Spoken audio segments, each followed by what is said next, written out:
विधानसभा निवडणुकीच्या पार्श्वभूमीवर बीड जिल्हा दौऱ्यावर असलेल्या मनसे अध्यक्ष राज ठाकरे यांच्या गाडीवर शिवसेना ठाकरे गटाचे जिल्हा प्रमुख गणेश वरेकर यांनी सुपाऱ्या फेकून निषेध व्यक्त केला।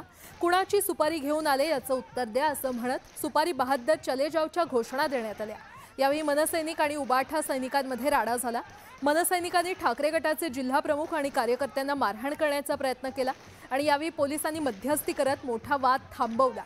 तर राज ठाकरे यांच्या गाडीवर सुपारी फेकल्याने मनसैनिक आक्रमक झाले होते।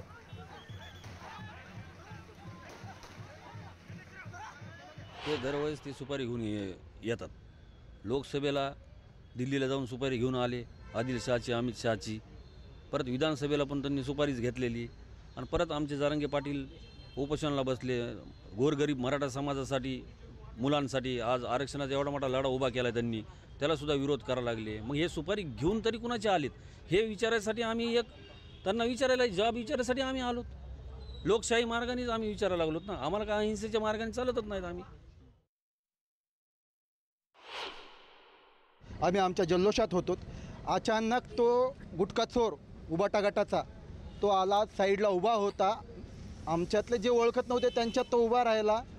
त्याला एक तर त्याची ओळख नाही आहे, त्याच्यामुळे त्याला बऱ्याच जणांनी ओळखलं नाही आणि गमजे आमचेच मनसेचे गमजे घातलेले, उलटे गमजे घातले। तिकडून नंतर ज्यावेळेस साहेब आले, आम्ही त्यांच्या स्वागतात होतो, त्यावेळेस बाजूनी निदर्शन करण्याचा त्यांनी केविलवाना प्रयत्न केला।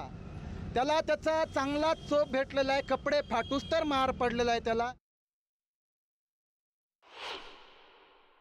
उबाटा गटाचे काही पदाधिकारी मनसेचे उलटे गमजे घालून या ठिकाणी आले आणि मनसे कार्यकर्त्याचं त्याच्यावर दुर्लक्ष होतं, कुठं होता काय होता याची कल्पना नव्हती आणि जसाच तो मनसे कार्यकर्त्यांना निषेध करताना दिसा तसाच पायाखाली त्याला तुडवलाय, मनसे स्टाईल त्याला चोप दिलाय। आणि इथून पुढं जर सन्मान्य राजसाहेबांचा दौरा होता ना, कोणत्याही पक्षाचा जर आडवा येत असेल ना, त्याला तुडवल्याशिवाय आम्ही महाराष्ट्र सैनिक शांत बसणार नाहीत।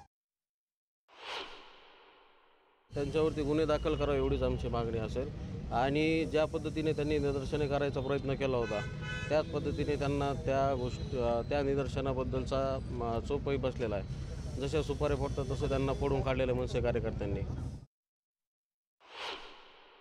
निषेध करण्यासाठी तयारी केलेली होती, त्यांना आम्ही ताब्यात देखील घेतलेलं होतं। सकाळपासून आमच्या ताब्यामध्ये लोक आहेत ज्यांनी आंदोलन डिक्लेअर केलं होतं। त्याशिवाय काय जे इंटेलिजन्स होतं त्या पद्धतीने आपण लोकांना ताब्यात घेतलेलं होतं आणि जो बंदोबस्त लावलेला होता आणि याच्यामध्ये फक्त निदर्शनं करण्यात आलेली आहे, कुठलाही मोठा घटना घडलेली नाही।